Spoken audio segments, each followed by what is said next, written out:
right, ladies and gentlemen, we're about to start. Yeah, right. It's really a big group, right? We have who we need, right? Exactly. So, just for proper introduction, my name is Devan Perry. I'm the procurement officer for this particular solicitation. And to my left of me is. Hi, I'm Leslie Romine. I'm staff counsel, so I'll be looking at these RFP responses from a legal perspective. Yep, and she's going to be the contract manager. But during this particular solicitation process, you are not to contact her at all. Any questions, any concerns, anything of that particular issue will be directly with me until pretty much we are done with the procurement. And after that, it's all Leslie from there. And I'll be assisting as well during that process. For anyone that just came in, if you can please sign in right there legibly um, with your information, I truly appreciate it. Thank you. All right. So we're just gonna go ahead and jump right into it. Um, Going straight to the key information sheet. Pretty much the key information sheet is pretty much our Bible as far as what you guys to look for. Again, it has my name listed. It has my information as far as my email address and my telephone number. Um, when it's time to pretty much submit your proposal in, um, please do not submit them electronically. Um, if you look at section 5.2 of the RFP, and I'll get to that also later in this particular conference, um, we need the RFP submitted in via mail. It needs to be submitted directly to me um, with the requested information that is listed in the RFP as well. And like again, we'll be going over that on section 5.2 as well. Okay, leave right there. Perfect. Um,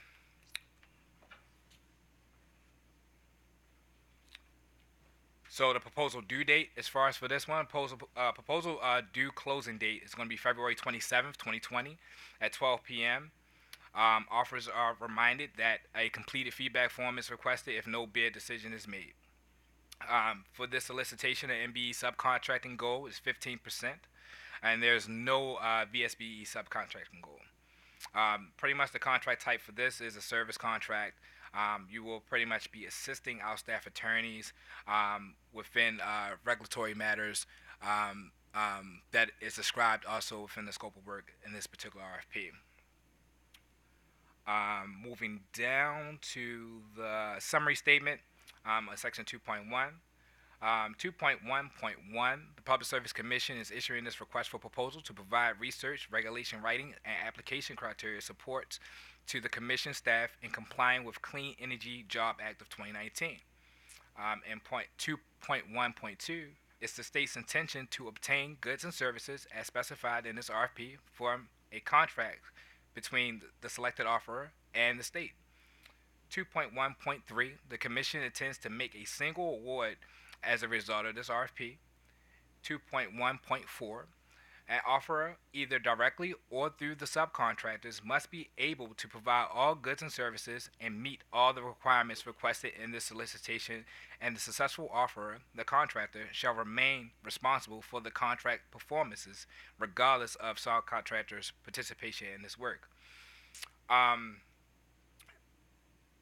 Also, I want to add, just in case, if you do have, let's say, if you are a prime and you do have a subcontractor that's an MBE that you listed within your proposal, your technical proposal, and also within your financial proposal, please be mindful to make sure that communications are clear and concise.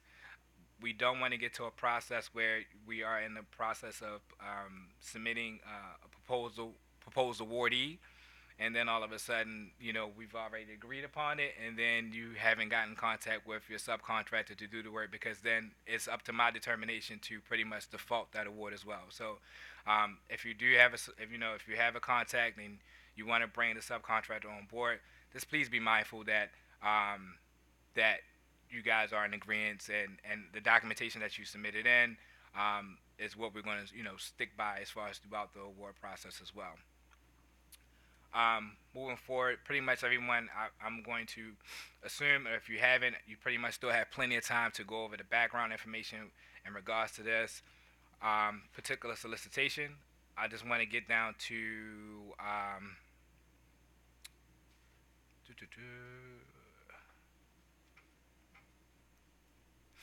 sorry. Let's get down to section 5, the proposal format. In 5.1, there's going to be two part submission.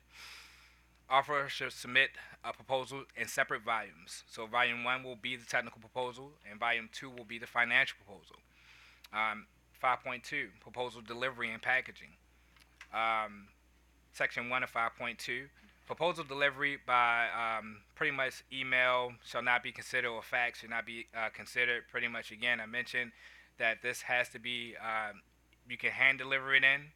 If you are in the area in the office, in the Baltimore area, and you want to hand deliver it in, perfect. Just come up to the 16th floor.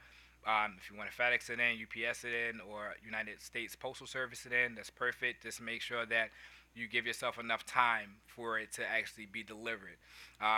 Because we will pretty much date stamp as far as on when it comes in, and if it comes in late, unfortunately, to keep the integrity and the transparency of this procurement, I cannot accept it. All right. Any proposals? I'm gonna jump down to section A of 5.2.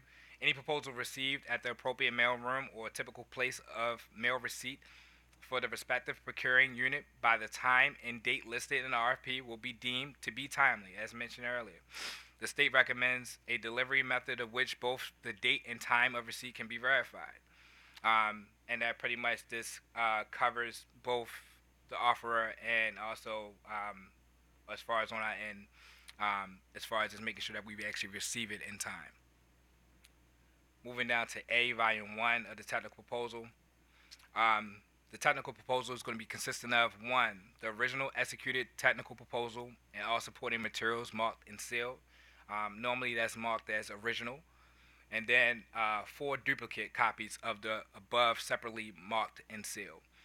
An electronic version of the technical proposal in Microsoft Word format, version 2007 or greater, is will be requested as well, or it can be in PDF format. But it has to be on a flash drive as well, so that way we can actually review it electronically as well. And that's mentioned also in section 5 of it.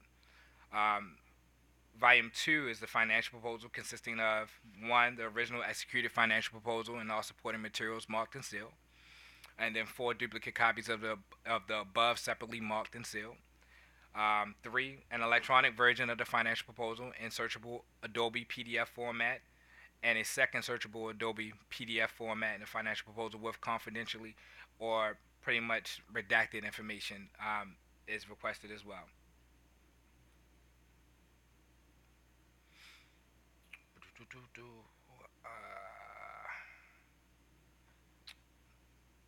Section 5.26 and 5.27 pretty much is just advising you to affix labels to make it clear and concise as far as for the evaluation team to know exactly what they're looking at within the financial proposal or within the technical proposal as well.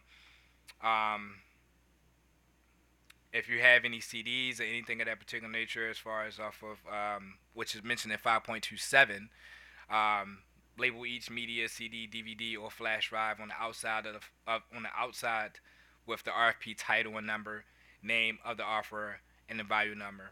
Electronic media must be packaged with the original copies and the appropriate proposal as well, technical or financial.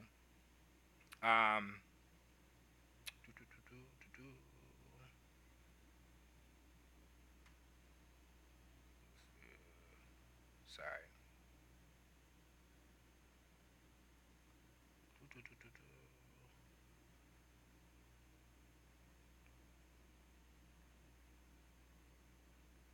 Volume 2 is a financial. It's pretty much Volume 2 is a financial proposal as well.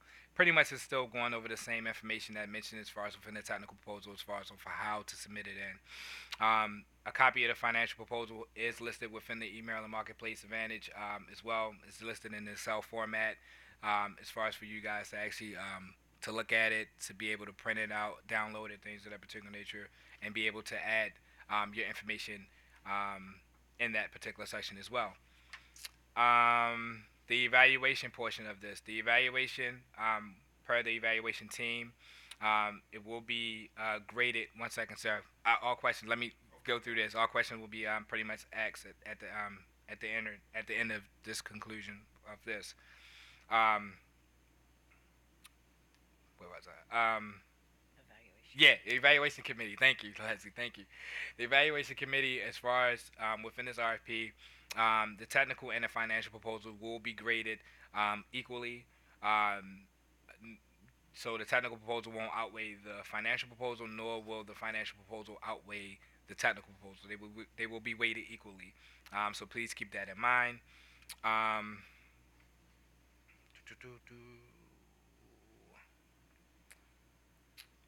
Please review parts section 7 of the RFP with the attachments and the appendices.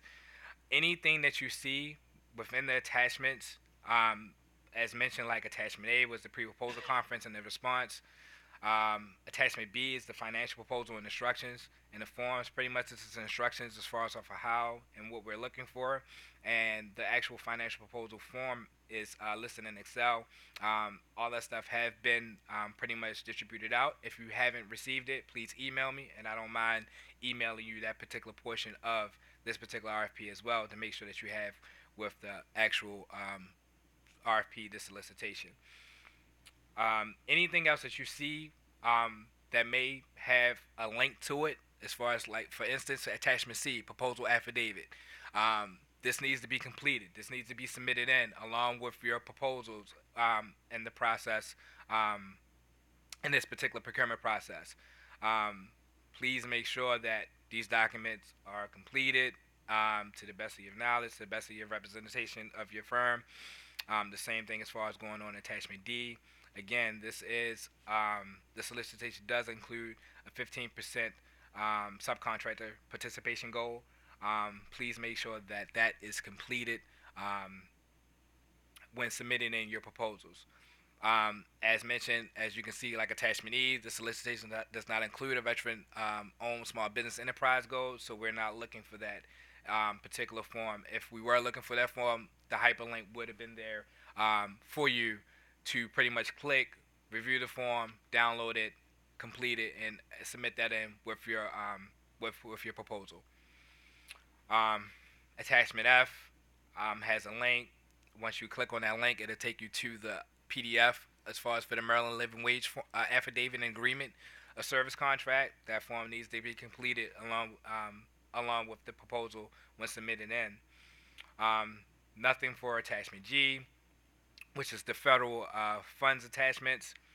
Attachment H, conflicts of interest, affidavits and disclosures. Please make sure that is completed when submitting in your proposal.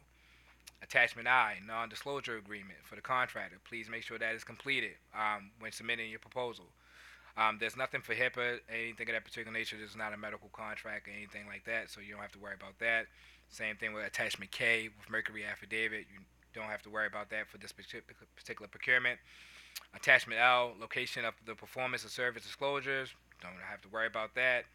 Attachment M is the contract. It's a sample contract of what will be sent to the awardee, to the proposal awardee, um, once once our evaluation team pretty much have made a decision.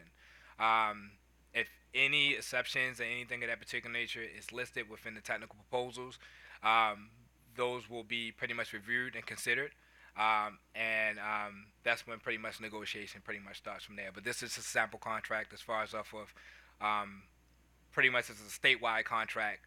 This is not Public Service Commission's contract. This is a statewide contract as far as with that was created by our Office of Attorney Generals and the State Procurement Office of Maryland in that process. So we can, if any exceptions, any wiggle room, we'll be able to negotiate and things of that particular nature as far as off of that. Okay. Contract attachment M is long, so please review it carefully in your process. Attachment N is the a contract affidavit that needs to be completed as well. There's no hiring agreement as far as attachment O. You don't have to worry about that. The appendix pretty much gives you the abbreviations and definitions as far as of words that may be listed within the within this RFP.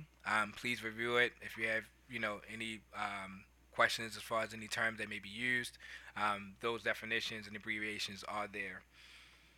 And Appendix 3, the non-disclosure agreement as far as for the offer, that believe that's in the RFP as well. But yeah, that has to be completed.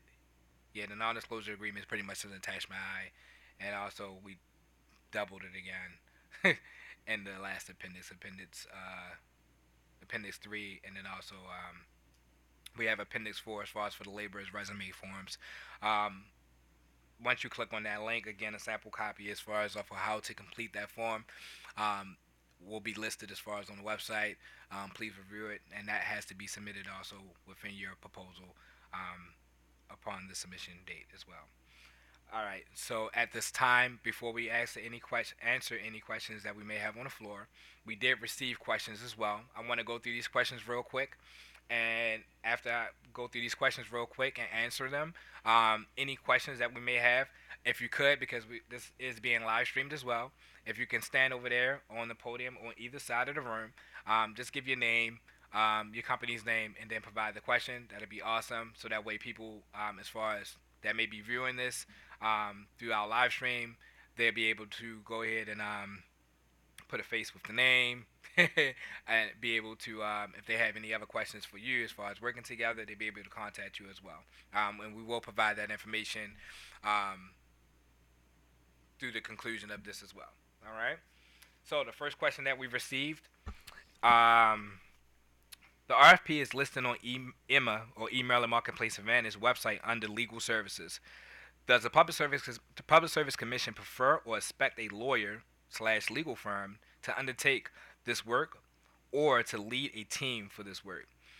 Our answer to that, the RFP in section 2.3.1 requires the offerer to, among other things, research, analyze, and draft amendments to regulations and coordinate work with the commission staff to be incorporated into COMAR to implement fully the provisions of the Clean Energy Job Act, SB. What was SB stand for? I'm sorry. Senate bill. Senate Bill. Thank you. Senate Bill 516, Chapter 757 of 2019 Law of Maryland, the Act. The Commission prefers the scope of work to be performed primarily by a lawyer. Question number 2. If a lawyer slash legal team submits a proposal, is it important or required that the lawyer legal team A be admitted to the Maryland Bar or B have previously worked for the PSC or the Maryland Public Service Commission? There are no offer minimum qualifications for this procurement. RFP Section 1.1. However, the offerer must be familiar with Maryland laws and regulations, among other things. The RFP Section 3.9.1 and Section 5.3.2G, any lawyers must also comply with the rules governing the practice of law in Maryland. The offerer must have the knowledge and experience outlined in the RFP in Section 2.3. Question number 3. If the lawyer slash legal team is not admitted to the Maryland Bar and has not worked for the PSC but has offshore wind regulation experience in other states, would that be sufficient qualification? Again, please refer to RFP Section 1.1 and Section 5.3. Please also see the response previously question regarding lawyers and qualification, which was mentioned in the last answer that I just provided. Next question. Would it be a conflict of interest if a proposer is currently working for a potential offshore wind bidder? I'll answer. A determination of whether something constitutes a conflict of interest is fact-driven and dependent on the scope and the nature of the work being performed. Among other things, the rules governing the practice of law in Maryland pertains to the lawyers and addresses such potential conflicts. Next question. What is the deadline for completing this work? How does the deadline fit into the schedule for the Public Service Commission upcoming Round 2 offshore wind procurement? I'll answer. The schedule for completion of the The schedule for completion of the drafting of the revised regulation is set forth in the RFP, Section 2.3.1, Item Number 9. However, The scope of work in the RFP envisions the offerer being available for the hearings on the regulations and until the regulations are finally adopted.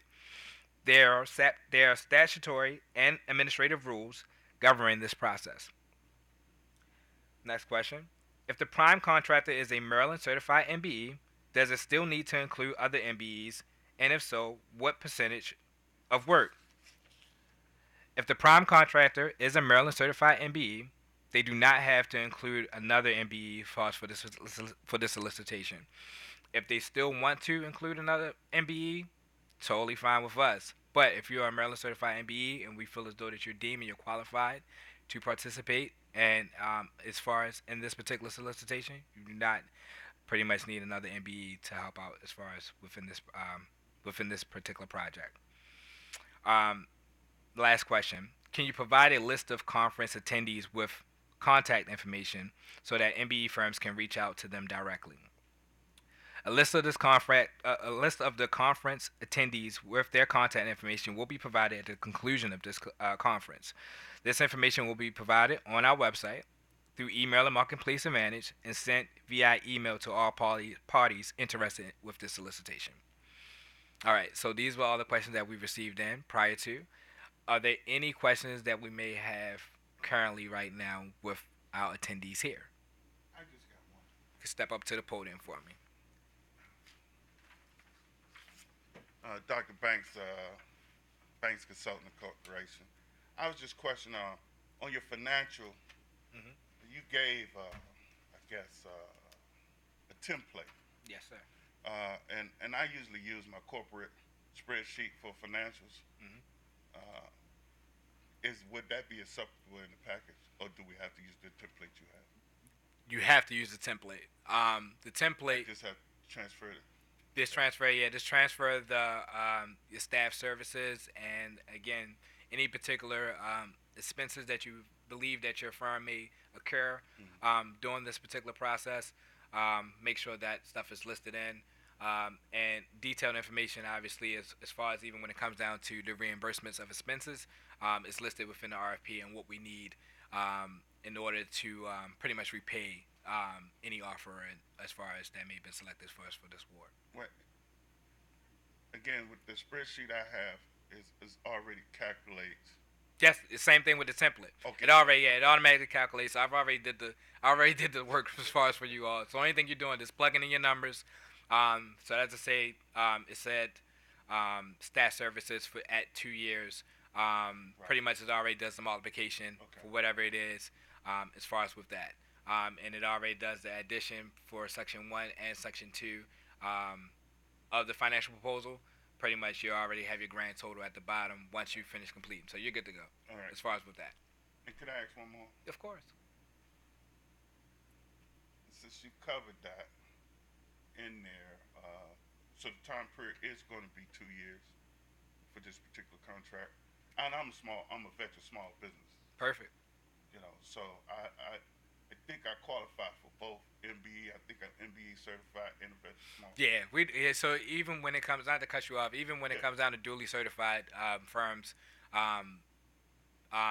we're only looking for you like I say, even MBE side is great. Veteran small business side is great. So if you want to just list yourself as a veteran small business, the form is not mandated. You know what I mean? Right. But at the same time, the state, obviously, on the beginning of the cover page, we're encouraged. The state of Maryland definitely encouraged minority businesses to pretty much respond to the solicitation. So by you being a veteran, totally fine with us. As long as you meet the qualifications, or the experience, things of that particular nature, totally fine with us. Cool. All right. Yes. Just thank you, Ms. Coop. Appreciate it. I have two questions, if that's okay. Okay. My name's Dana Cooper. I run Cooper Moores LLC. I'm a women-owned small business, certified by Maryland, and Baltimore City-based, etc. Also an attorney, Barden, Maryland. Does WBE count for the MBE goal? We're Yes. interchangeably? Great. Yeah. And then my other question is, has the PSC, Office of Legal Counsel, previously procured this kind of staff, not this specifically, but a staff support contract before. Yes. Are So- you able to share what firm has that contract or had that contract? Yes, but that I had to go through a PIA. Okay. Yeah, so pretty much that, because it's not going to be private, because it doesn't have anything technically to do with this one. But yeah, but if you need to find out whoever was the awardee as far as from that contract, just submit a PIA, and we'll be able to go ahead and process and give you that as well. Okay. All right. Thanks.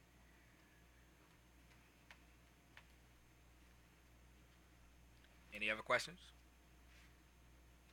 All right, let me just check my emails real quick, just to make sure that we didn't have any other questions come in.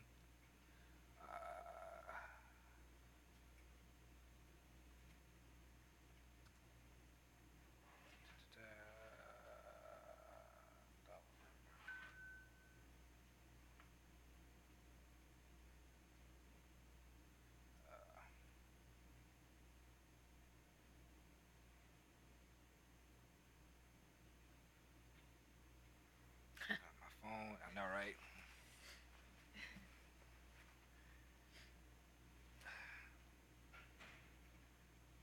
Come on. There we go.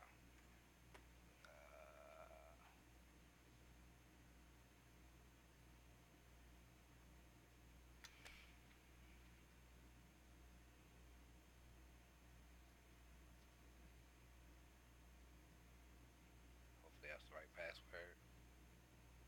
I think it is. Could still think it. Perfect.